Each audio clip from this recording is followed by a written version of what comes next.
Alors aujourd'hui, on va se préparer une boisson saisonnière qu'on appelle le vin de mai. Ça tombe bien, on est 2 jours avant le 1er mai et la spirulodorante a démarré sa floraison. Donc voici cette petite plante qu'on a disposée dans l'assiette. Donc là, elle est un petit peu flétrie parce que ça fait 2 jours qu'elle attend au frigo. Mais c'est une ravissante plante qui pousse en tapis dans les sous-bois, en lisière des bois, et qui est de la famille du gaillier. Elle est très parfumée, et en fait, son parfum apparaît plus tardivement au moment du séchage. Donc là, j'espère que les 2 jours de flétrissement vont l'aider à dégager son arôme. Donc cette très jolie plante, on va la faire macérer dans du vin. Donc vous voyez ici la bouteille. Et pour faire cette macération, j'ai fait appel à mon chef cuisinier du Cambon, Fabrice. Bonjour madame. Que cette recette déjà fait titiller. Donc il nous faudra une orange. Alors effectivement, ce n'est pas une orange, c'est un citron, mais nous sommes en période de confinement, donc on fait avec ce qu'on a, avec les moyens du bord. Et puis il nous faudra du sucre et un récipient pour préparer notre mélange. Qu'est-ce que je pourrais avoir oublié? Non, tout est là. En fait, c'est une recette très simple qui est traditionnelle en Alsace et dans la Belgique. Et en Belgique, pardon. Sud de Belgique. Alors, première opération très importante, bien sûr, c'est le débouchage de la bouteille. Donc, Fabrice vous montre comment procéder, au cas où vous ne sauriez pas faire. Mais je doute qu'il y ait encore beaucoup de débutants dans ce domaine.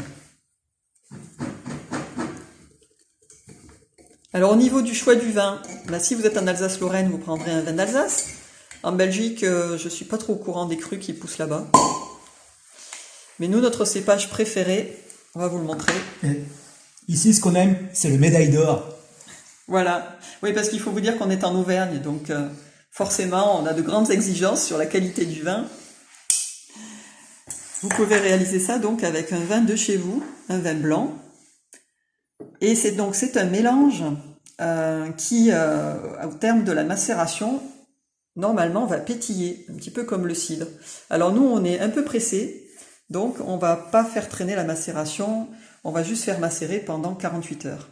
Alors, le sucre, donc tu le verses dans le bocal. Donc 75 g de sucre pour une bouteille de vin. Voilà, 75 g pour 75 centilitres, c'est facile à retenir. Après, vous ajustez en fonction de vos goûts. Donc, on vide la bouteille entièrement. Alors, sachant que nous, on utilise un citron, enfin un demi-citron très exactement, ça va être peut-être un petit peu juste en termes de sucre. Mais on va voir, on va goûter. Ça va se rapprocher de la marquisette pour ceux qui connaissent cet apéritif du sud où on fait macérer du citron dans du vin blanc. Peut-être qu'on va créer une nouvelle boisson d'ailleurs, marquisette à la spirulodorante. Alors le vin de mai s'appelle aussi le Maitrank, c'est le nom germanique qui veut dire boisson de mai. Puisque la spirulodorante, vous ne pourrez la récolter qu'au tout début de sa floraison. Donc vers fin avril, début mai. Voilà, il va pas falloir traîner pour faire cette recette. Donc on agite bien avec le touilleur. Et vous voyez, c'est du gaillac perlé, et donc c'est un vin qui est légèrement pétillant, et on le voit quand je remue, c'est pas... Ouais, donc ça c'est notre astuce. Ouais. Et non, mais c'est comme l'orange, c'est parce qu'on a avec ça en fait. Oui, mais en même temps c'est pas mal trouvé parce qu'il y a dans la recette belge, on fait macérer dans du vin blanc et ensuite...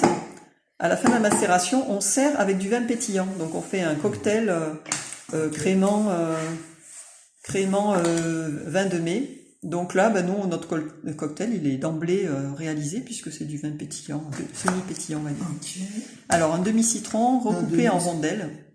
On garde le bout ou pas? Non, ça n'a aucun intérêt. Okay. Sauf si on faisait macérer pendant plusieurs jours. Parce qu'on peut faire la macération jusqu'à 30 jours. Hein. De toute façon, vous verrez sur Internet, il y a pléthore de recettes. Chacun y va de sa recette. Moi, je vous propose une recette simple, rapide et goûteuse, comme on les aime avec Fabrice. Comme on est toujours pressé de déguster. Et on a plein d'autres choses à faire en plus. On a plein d'autres choses à faire. Il faut aller ramasser les plantes, tourner des vidéos. On n'arrête pas. La dernière rondelle, là, tu la veux?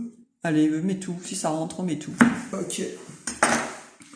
Alors j'ai essayé de faire des rondelles bien fines pour optimiser la surface de contact avec le liquide. Ouais, on aime bien aussi... C'est mon côté technicien, ça. Faire les chimistes. Alors, je vais tourner un petit peu pour admirer la couleur. Donc déjà, ça devient tout doré. Déjà, c'est la couleur du vin plus la couleur du citron. Ça accentue encore la couleur jaune paille. Déjà une très jolie couleur. Et est-ce qu'il faudra remuer pendant la macération ou pas, un peu dans quelques jours Ah oui, c'est vrai. Ouais, c'est important que tu le signales, effectivement.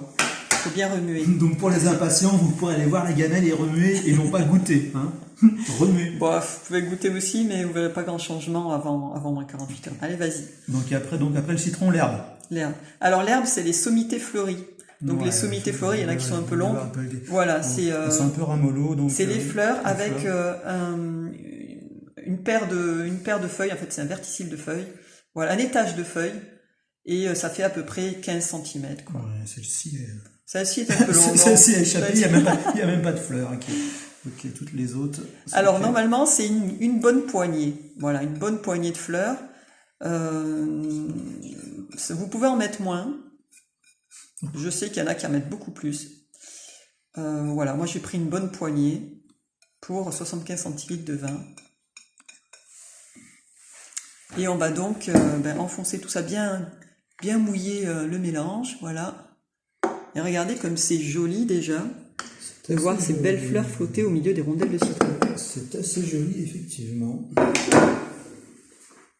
Voilà, maintenant on va fermer pour que l'arôme reste prisonnier. Mais on ferme non hermétiquement. Pas besoin de caoutchouc. Non. Voilà. On ferme et puis on va laisser comme ça 48 heures. C'est ça, il y a donc le plus dur à faire, attendre. Attendre, voilà, tout à fait. Et on vous donne rendez-vous pour la dégustation. Je le cache? Oui, va le cacher parce qu'il ne faudrait pas que quelqu'un mette la main dessus et le boive avant nous. Caché. Magnifique. Merci Fabrice. Merci à très madame. bientôt.